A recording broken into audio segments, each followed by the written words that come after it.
Akta kelahiran, pendaftaran kelahiran ini memberi kuasa kepada Menteri Dalam Negeri, saya dan menteri-menteri sebelumnya untuk turut mengguna pakai perkara 20/1/C untuk memberikan pengecualian bagi syarat pemustautin, dan itu saya guna pakai ya untuk memberikannya.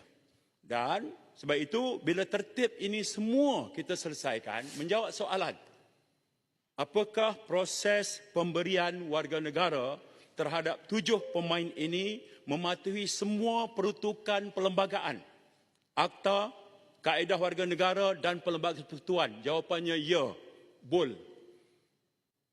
Sangat jelas. Okey ya. Di sana ada FIFA statute. Itu soal pemain warisan dan kelayakan. Itu FIFA dan juga FAM. FIFA kata maklumat yang diberikan itu sebagai palsu. Itu FIFA. Ya, FAM kata ini maklumat yang pemain bagi. Itu maklumat pemain. Jadi biar dispute itu mereka selesaikan. Dari sudut perlembagaan sangat jelas yang saya berikan. Terima kasih.